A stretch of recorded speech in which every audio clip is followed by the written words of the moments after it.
বিদ্যালয়ের ভিপি সাদেক কায়েম তিনি বিবাহ আবদ্ধ হলেন আর তার বিয়েকে কেন্দ্র করে একটা মিলন মেলার আয়োজন হয়েছে। সকল ঘরানার রাজনৈতিক নেতৃবৃন্দ এবং আমরা যা দেখতে পারলাম শত্রু মিত্র নেই, সবাই যেন কাঁধে কাঁধ মিলে সাদেক কায়েমের এই বিয়ের অনুষ্ঠানে উপস্থিত।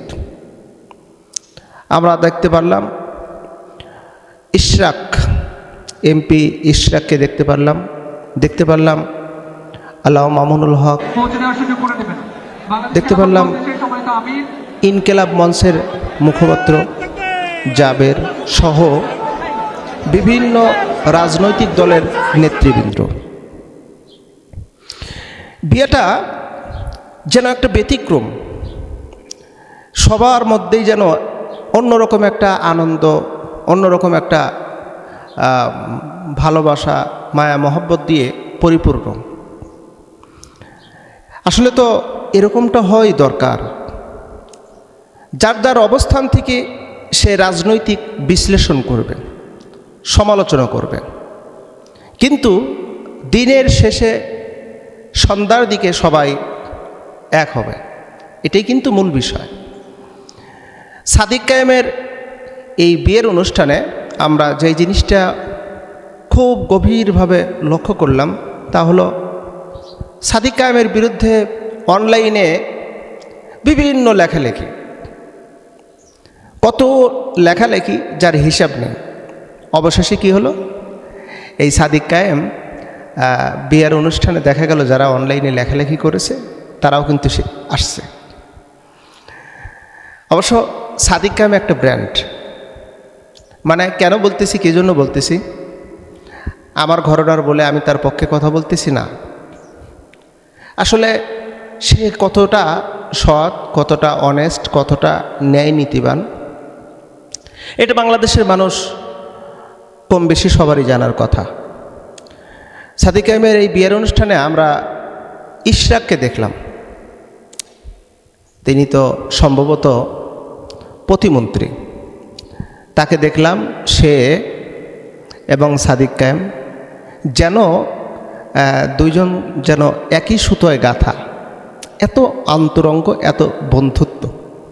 কিন্তু রাজনৈতিক মঞ্চের দিকে যদি তাকানো যায় তাহলে মনে হবে যে একে অপরের যে কত বড় জাত শত্রু। আসলে এটা মানে ওই যে একটা কথা হলো, যার যার অবস্থান থেকে সে রাজনীতির সমালোচনা করবে, কিন্তু কাউকে আঘাত দিয়ে নয়। তো আমার দেশের এই রাজনীতিটা কবে বন্ধ হবে জানি না, এই যে আঘাতজনিত রাজনীতি, মানে একে অপরকে আঘাত দেওয়া, এই রাজনীতিটা কবে যে বন্ধ হবে একমাত্র আল্লাহ ভালো জানে। এবার আমরা দেখলাম আল্লামা মামুনুল হক এবং সাদেক কায়েম এবং আরও অন্যান্য রাজনৈতিক নেতৃবৃন্দ, যাদের নাম বললে আমি শেষ করতে পারবো না, সবাই যার যার অবস্থান থেকে সাদেক কায়েমের এই বিবাহ অনুষ্ঠান উপস্থিত হয়ে সাদেক কায়েমের এই নব দাম্পত্য জীবনে সুখময় যত হয়, সবাই ভালোবেসে মন থেকে দোয়া করার উদ্দেশ্যে উপস্থিত। আর একটা ব্যতিক্রম অনুষ্ঠান দেখলাম, সেটা হলো যে বর নিজেই তার বন্ধুদের সাথে ইসলামী সঙ্গীত গাচ্ছে। এটা একটা বিচিত্রময় একটি আনন্দ ঘন মুহূর্তের একটা সময়, যে সময়ে বর নিজেই বন্ধুদের সাথে এই বিয়ের অনুষ্ঠানে ইসলামী সঙ্গীত গাচ্ছে।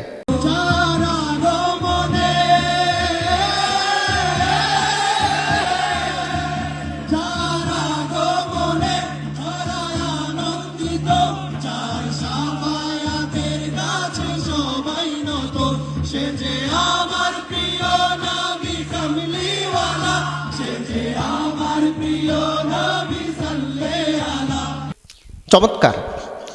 আসলে আমার দেশের কিন্তু এই বিয়েটা এরকম হওয়াই উচিত। ইসলামী কনফারেন্স, ইসলামী গান, কোরআন তেলাওয়াত, হামদ, নাত, এগুলো এই বিয়ের অনুষ্ঠানে যত এগুলো মানে প্রচার হবে, যত এগুলো সম্প্রসার হবে, ওই বিয়ের মধ্যে তত আল্লাহ বরকত দিবে।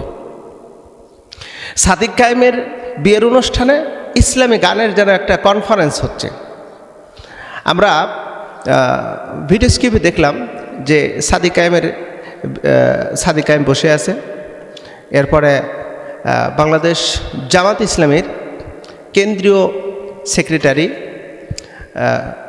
গোলাম মিয়া পরোয়ার, তার ছেলে গান গাচ্ছেন, সাথে সাদিক কায়েমও গাচ্ছেন। আসলে চমৎকার দৃশ্য, এমন দৃশ্য দেখলে চোখ জুড়িয়ে যায়। অবশ্য এই বিয়েটা একটা ব্যতিক্রম একটা বিয়ে, মানে ব্যতিক্রম বিয়ে বলতে এই বিয়েটা মানুষের হৃদয়ে স্থান পেয়ে যাবে, এমনকি মানুষ একে অপরের মধ্যে সমালোচনা করবে। হ্যাঁ, সাদিক কায়েম তার বিয়ের অনুষ্ঠানে যারা মেহমান ছিল এবং যারা উপস্থিত ছিল বিভিন্ন ঘরানার রাজনৈতিক নেতৃবৃন্দ, এই যেন এক মিলন মেলা, একথা কিন্তু সবাই বলতে বাধ্য। তবে বিয়েটা হোক, আমরা চাই ইসলামিক নিয়ম অনুসারে।